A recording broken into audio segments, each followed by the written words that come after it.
Bismillahirrahmanirrahim. Assalamualaikum warahmatullahi wabarakatuh. Alhamdulillahi ala ihsani wa syukru lahu ala taufiqihi wa amtinani. Asyhadu an la ilaha illallah wahdahu la syarika lahu ta'ziman li sya'ni wa asyhadu anna Muhammadan abduhu wa rasuluhu da'ila ridwani. Allahumma salli alaihi wa ala alihi wa ashabihi wa ikhwani. Para jamaah Masjid Tarbiyah Cilandak yang dirahmati oleh Allah Subhanahu wa taala, pada pertemuan kita kali ini kita akan bahas hadis yang terakhir dari kitab Mawaqitus Shalat.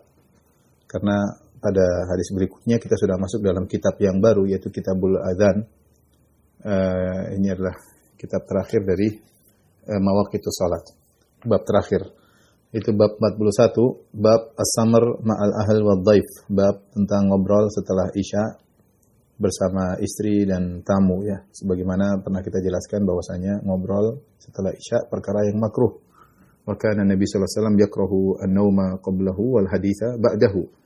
Adalah Rasulullah SAW tidak suka tidur sebelum Isya dan ngobrol setelah Isya. Di antara sebabnya adalah kalau ngobrol setelah Isya bisa menjadikan seorang lupa waktu, karena waktu setelah Isya panjang. Ngobrol akhirnya khawatir lupa sehingga tidur larut malam sehingga akhirnya tidak bisa bangun sholat subuh atau tidak bisa bangun sholat malam. Tapi kalau ada keperluan karena ada obrolan sama istri atau ada tamu, maka tidak jadi masalah. Sudah pernah kita singgung bahwasanya Al-Imam Al-Bukhari pernah membawa sebuah bab, itu dalam Kitabul Ilm, bab As-Samar fil Ilm, bab tentang obrolan tentang ilmu setelah Isya.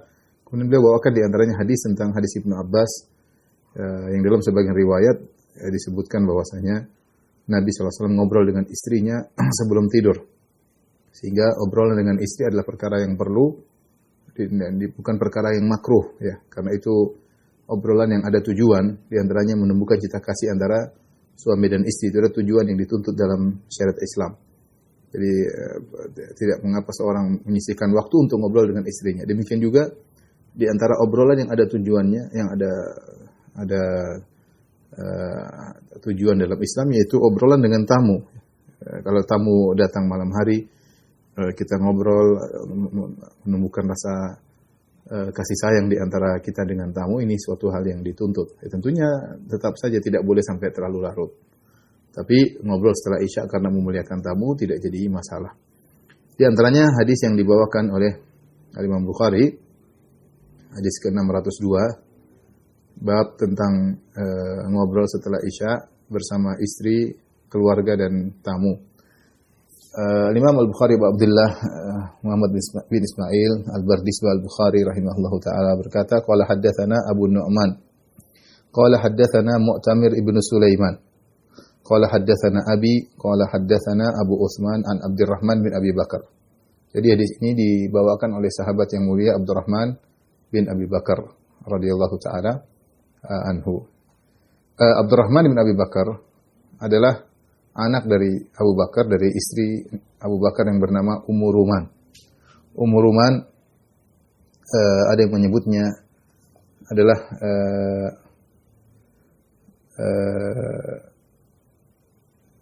dahulu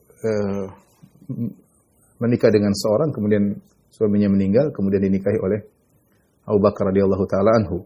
Ada yang menamakan namanya adalah Zainab, ada yang mengatakan namanya yang lain, ya. Tapi dia dikenal dengan Ummu Ruman. Tahu Abu Bakar punya beberapa istri, di antaranya bintu Kharijah, di antaranya Ummu Ruman. Dan dari Ummu Ruman Abu Bakar punya anak dua, yaitu Abdurrahman, kemudian Aisyah radhiyallahu taala anha, ya. Tentu Abu Bakar punya istri yang lain sebelumnya juga, dari Qutailah, yang punya anak dari Qutailah, di antaranya adalah Asma, ya, bintu Abu Bakar dan Abdullah, ya. Tapi kalau dari Ummu Ruman anaknya dua, yaitu Abdurrahman dan Aisyah. Aisyah masuk Islam di awal-awal, adapun Abdurrahman bin Abi Bakar masuk Islam belakangan. Ada yang mengatakan dia masuk Islam di tahun ke-7 Hijriah atau tahun tahun ke-7 Hijriah, ya, belakangan ketika perjanjian Hudaybiyah. Dia mengatakan tahun 8 Hijriah. Ya. Baik, kita lanjutkan. Abdurrahman bin Abi Bakar bercerita, inna ashabas suffah kanu unasan fuqara.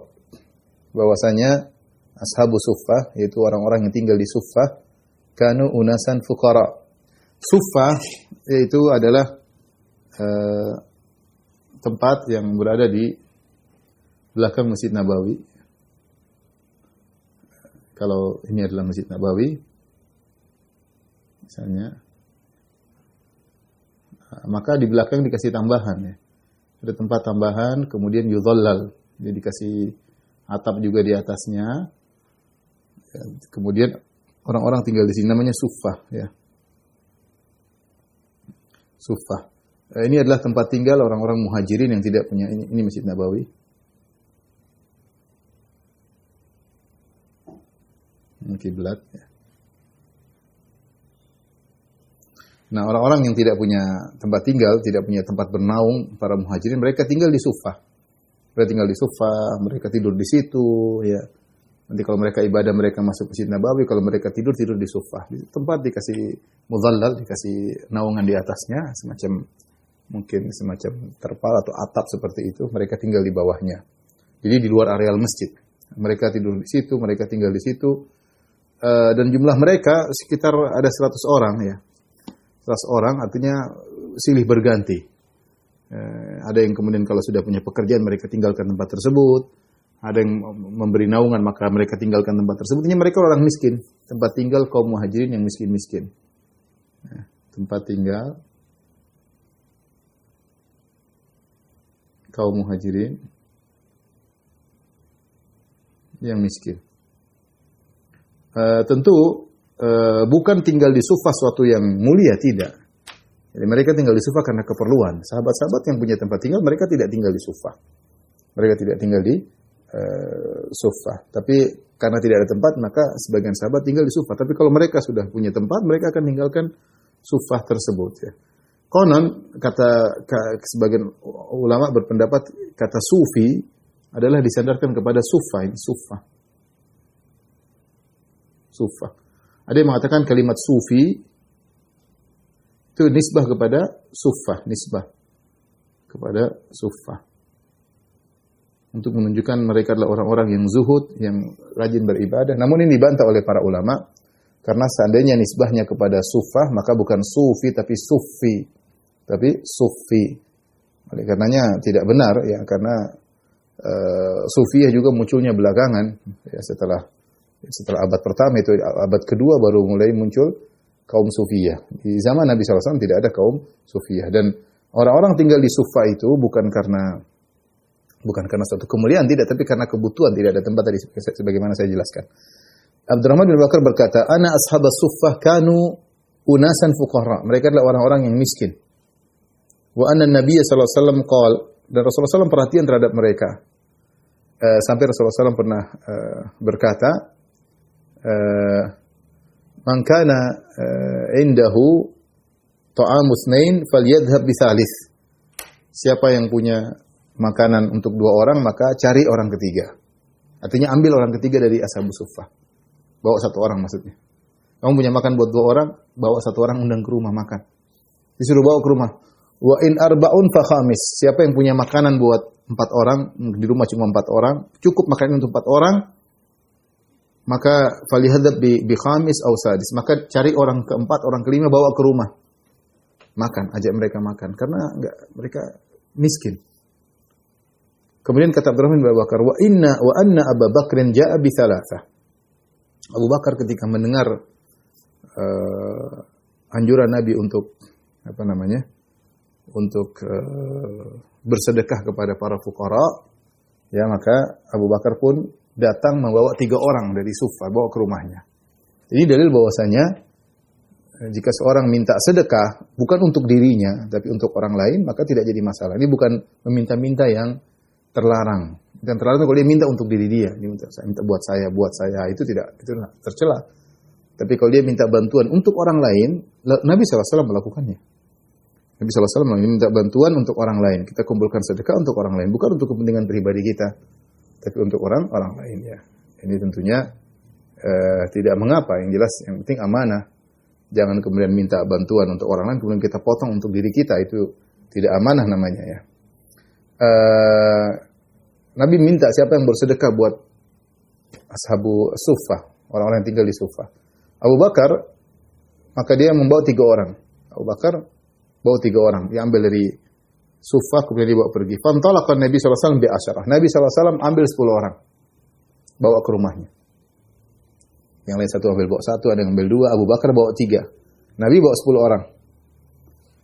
Qala fa huwa ana wa abi fala adri qala imraati wa khadimun baina wa baina baiti Abi Bakar. Abu Bakar bawa 3 orang karena kami di rumah ada saya, kata Abdurrahman bin Abu Bakar, kami di rumah ada saya, ayahku Abu Bakar, kemudian tentu ibuku, ya.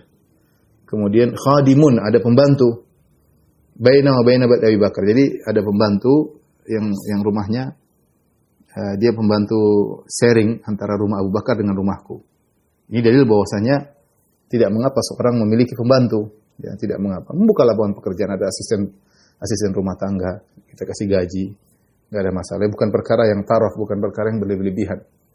Di zaman Nabi juga ada pembantu, dan di zaman Abu Bakar juga ada pembantu, dan Abu Bakar punya pembantu. Bahkan pembantu tersebut pembantu yang mustarak, yaitu pembantu yang sharing antara rumah Abu Bakar dengan rumah Abdurrahman bin Abi Bakar. Abdurrahman bin Abi Bakar punya istri, ya. Jadi di rumah itu cuma ada saya, ayahku, ibuku, ya, dan pembantuku.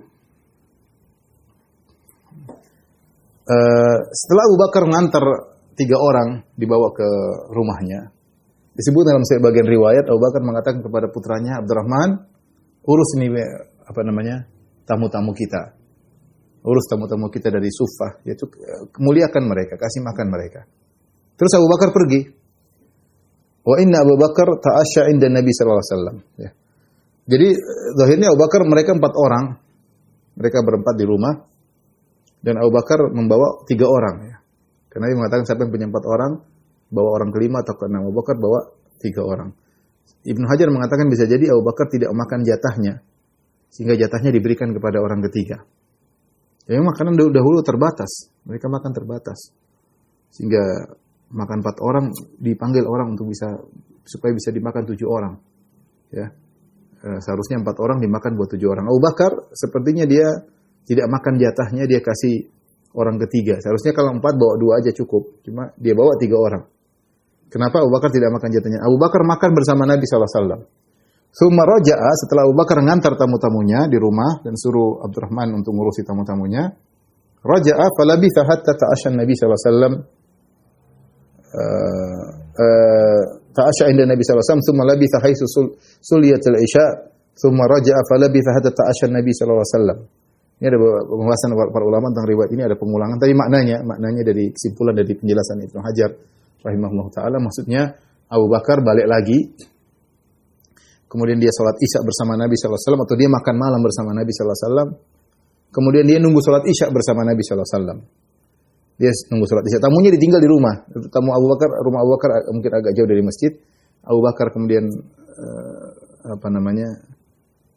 makan malam bersama Nabi SAW, kemudian sholat isya bersama Nabi, dan biasa Nabi sering menunda sholat isya, sebagaimana sudah kita bahas. Nabi sering menunda sholat isya. Faja'a ba'da ma madha minal laili masya Allah. Kemudian setelah itu Abu Bakar balik ke rumah dan sudah lanjut malam, sudah agak larut. Tamunya ternyata belum makan-makan. Qalat lahu imra'atuhu, istrinya berkata, itu Ummu Ruman berkata, "Wa ma habasaka an adyafika?" Wahai suamiku, apa yang buat engkau terlambat? Tamu menunggu, engkau terlambat. Qala aw ma asyaitihim. Abu Bakar bertanya, "Kenapa mereka tunggu saya? Bukankah kau sudah kasih makan mereka?" Kata Abu Bakar. Qalat abau hatta taji'a. Mereka enggak mau makan sampai kau datang, wahai Abu Bakar. Ini repot. Mereka ini ahli suffah. Mereka datang 3 orang, mereka kelaparan. Entah siang makan, entah enggak, wallahu alam. Tapi kelaparan. Nah, makanan sudah dihidangkan, mereka enggak mau makan. Abdurrahman bin Abu Bakar sudah kasih makanan, mereka tidak mau makan. Mereka bilang sampai datang Abu Bakar. Dalam sebagian riwayat, mereka berkata, "Aina rabbul manzil?" Mana pemilik rumah Abu Bakar, kok belum datang? Mereka enggak mau makan. Mungkin karena mereka segan sama Abu Bakar, atau mereka ingin cari berkah makan bersama Abu Bakar, karena mereka tahu Abu Bakar orang soleh. Intinya Abu Bakar tanya, "Kau belum kasih makan mereka, wahai istriku?" Kata istrinya, "Abau hatta taji'a." Mereka tidak mau makan sampai kau datang. Qad uridu fa abau. Mereka telah dihidangkan makanan, mereka enggak mau makan. Qala fadhhabtu ana fakhtaba'tu. Abdurrahman ketika lihat kondisi seperti itu, dia tahu ini ayahku bakalan marah ini. Maka saya pun sembunyi. Saya pun sembunyi. Karena tadi Abu Bakar sebelum pergi sudah ingatin, nak, itu makanan kasihkan tamu ya. Ternyata tamunya nggak makan. Nah, ini kesalahan pada anaknya. Abu Bakar berprasangka, dia tidak tahu ilmu gaib. Dia menyangka anaknya salah, tidak perhatian sama tamu. Maka aku pun sembunyi. Aku khawatir ayahku marah dan benar. Jadi dalam riwayat Abu Bakar berteriak, ya Abdurrahman, wahai Abdurrahman, mana engkau? Abdurrahman sembunyi. Wahai Abdurrahman, mana engkau? Abdurrahman sembunyi, tidak mau muncul, takut dimarahin. Demi Allah, kalau kau dengar suaraku, hendaknya kau datang. Kemudian Abu Bakar mengatakan, ya Gunsar. Gunsar itu celaan, ya, maksudnya, wahai, dia marah sama anaknya. Dia bilang, wahai jahil atau wahai orang yang nggak ngerti. Ya.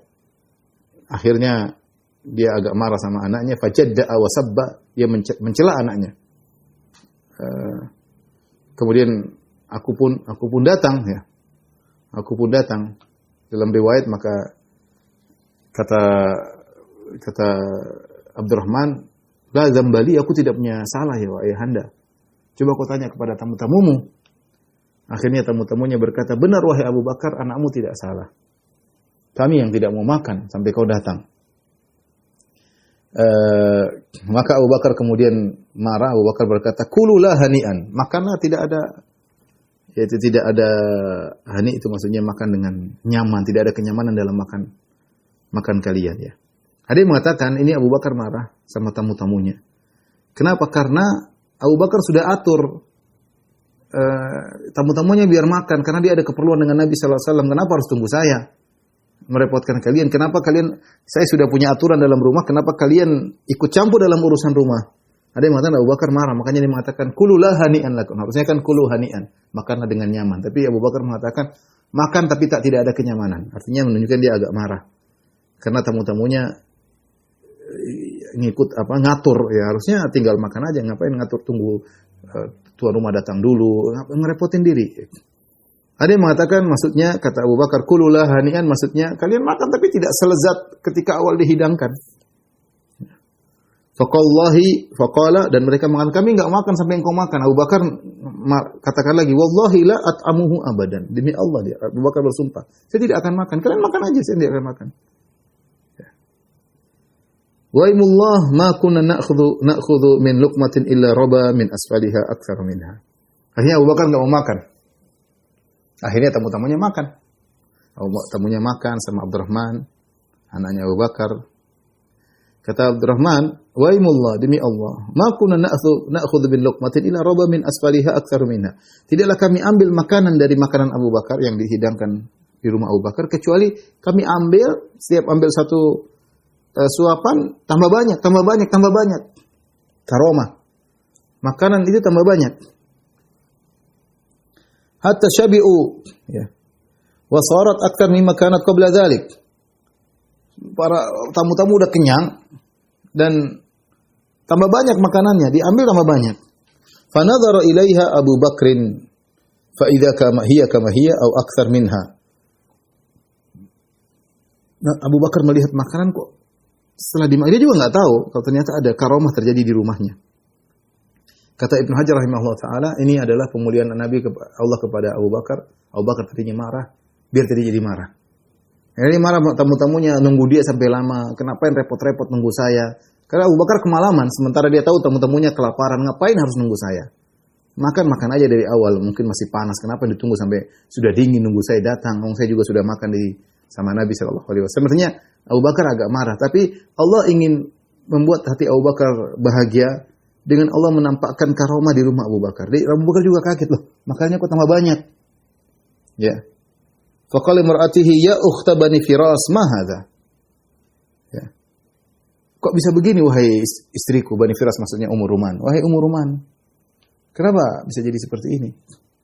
Qalat la wa qurrati aini lahiya al-an akthar minha qabla dhalik bi thalath marrat. Wahai Abu Bakar, sekarang lebih banyak makanan 3 kali lipat daripada pertama kali saya hidangkan. Ketika Abu Bakar melihat makanan semakin banyak, fa akala minha Abu Bakar. Akhirnya Abu Bakar ikut makan. Jadi sudah bersumpah saya tidak mau makan. Tapi dia gembira melihat ada karomah tadi di rumahnya, makanan menjadi banyak. Yang tadinya dia gerundel jadi hilang gerundelnya. Kemudian dia ikut makan. Tadi sudah bersumpah tidak mau makan. Kemudian dia berkata, inna makana dzalika minasyaitan, yakni yaminahu. Adapun tadi saya sumpah, wallahi la at'amuhu abadan. Saya tidak mau makan sama kalian. Ya, saya tidak akan makan itu selama-lamanya demi Allah. Maka Abu Bakar pun melanggar sumpahnya. Dia bilang, sumpah tadi yang saya bilang dari syaitan. Karena tadi dia tahu tadi dia marah. Abu Bakar tadi sumpah begitu, saya tidak bakalan makan, dia marah. Makanya ketika dia melihat ada perubahan pada makanan menjadi banyak, beliau pun berubah pikiran dan beliau akhirnya ikut makan keberkahan. Semua akala minha luqmatan. Kemudian beliau ikut makan, ya ikut serta dalam keberkahan makanan tersebut. Tsumma hamalaha ila Nabi sallallahu alaihi wasallam. Hamalaha ila Nabi sallallahu alaihi wasallam fa asbahat indahu. Kemudian Abu Bakar membawa makanan ke Nabi sallallahu alaihi wasallam, akhirnya makanan tersebut ada disimpan di sisi Nabi sallallahu alaihi wasallam. Wa kana baina wa baina qaumin aqdun. Ketika itu di masa perjanjian Hudaybiyah, famadal ajal, dan perjanjian Hudaybiyah sudah selesai. Fa farraqana 12 rajulan ma'a kulli rajulin minhum unasun Allahu alam kam ma'a kulli rajulin fa akalu minha ajma'un aw kama qala. Maka makanan tersebut disimpan dan akhirnya dibagikan kepada 12 orang yang sepertinya 12 kepala yang masing-masing pasukan, yang masing-masing dalam riwayat jaish, pasukan. Jadi makanan tersebut tersimpan di sisi Nabi sallallahu alaihi wasallam, kemudian mungkin keesokan harinya atau beberapa hari berikutnya dibagikan kepada 12 orang yang masing-masing dari 12 orang itu membawa pasukan yang banyak dan cukup semuanya.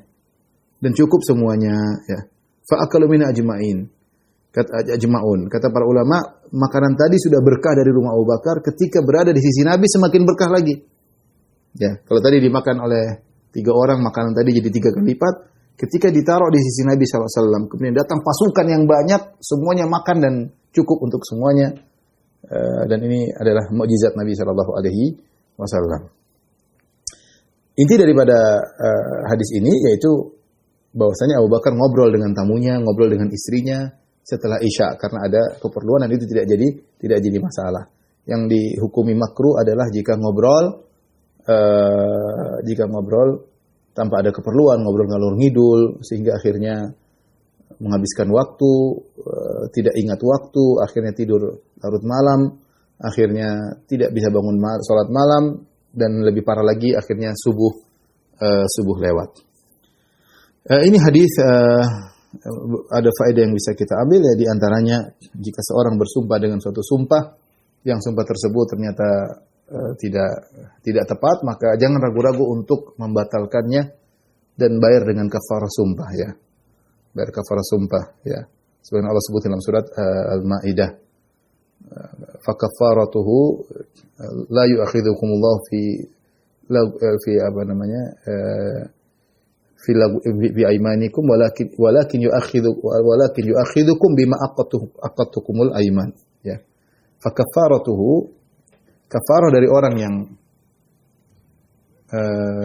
la yu'akhidhukumullahu bil lagwi fi aymanikum walakin yu'akhidhukum bima aqadtumul ayman, ya. Allah tidak akan menghukum orang yang bersumpah hanya sekedar lagun minal qaul, ya. Tapi kalau dia sudah sumpah dengan keseriusan, maka tidak boleh dibatalkan.